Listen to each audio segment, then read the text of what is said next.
Salam semangat para penikmat semangkuk salad. Di pergelaran MotoGP Mandalika 20 Maret 2022 kemarin cukup membanggakan dan bahkan sangat membanggakan bangsa Indonesia.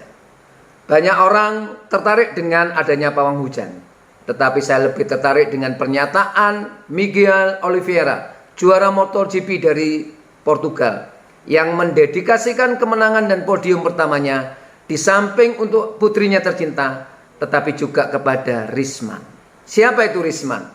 Risman adalah staf hotel di mana selama 4 hari Oliveira menginap di hotel tersebut.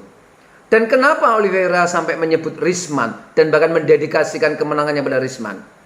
Ternyata Risman telah melakukan kebaikan, memberikan hospitality yang tulus dengan segenap hati, sehingga itu semua membuat terkesan Oliveira. Saudaraku, hal sederhana yang dilakukan oleh Risman ternyata berdampak besar, bukan hanya bagi Oliveira, tapi juga bagi bangsa Indonesia. Karena apa yang dilakukan oleh Risman itu membawa nama harum bangsa Indonesia.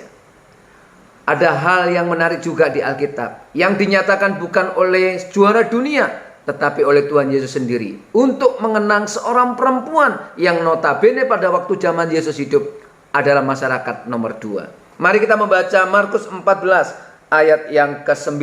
Begini bunyi firman Tuhan. Aku berkata kepadamu, sesungguhnya di mana saja Injil diberitakan di seluruh dunia, apa yang dilakukannya ini akan disebut juga untuk mengingat dia.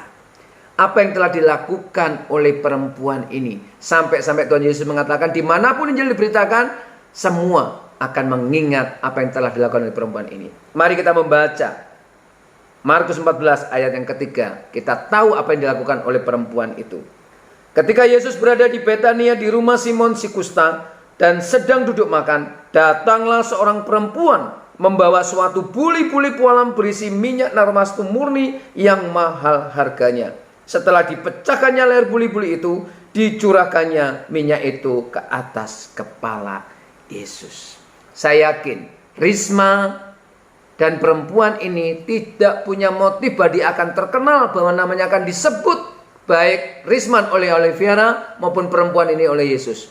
Yang dilakukan waktu mereka melakukan perbuatan itu, just melakukan kebaikan, melakukan hal yang dianggap benar untuk memberikan pelayanan, bahkan persembahan, bahkan pengorbanan kepada pribadi yang perlu dihormati, yang perlu dilayani sebaik mungkin. Perempuan itu perlu melakukan itu kepada Yesus, dan Risman perlu melakukan itu kepada Oliveira. Intinya saudaraku yang terkasih, lakukanlah segala hal yang disebut kebaikan, sekalipun kecil, sekalipun mungkin sederhana, tapi lakukan itu dengan antusias, lakukan itu dengan kesungguhan hati, lakukan itu dengan motivasi yang tulus, tanpa kepentingan apapun, tanpa perhitungan untung rugi. Maka percayalah, kebaikan sederhana yang kita lakukan, tetapi kita lakukan dengan sungguh-sungguh, pasti akan memberkati banyak orang, dan tanpa kita sadari bahwa dampaknya akan menjadi besar, lebih besar dari apa yang pernah kita bayangkan. Dan hukum alam kebaikan dan kebenaran selalu berbicara, kebaikan dan kebenaran yang kita lakukan bagi orang lain akan kembali dan menemukan jalannya sendiri untuk kembali kepada kita. Jadi selalulah berbuat baik, tetapi catatannya lakukan semua itu dengan kesungguhan hati, dengan antusias, dengan ketulusan hati dan kesungguhan hati. Semuanya akan kembali kepada kita, bahkan lebih besar dari apa yang kita lakukan. Selamat berbuat baik, Tuhan Yesus memberkati.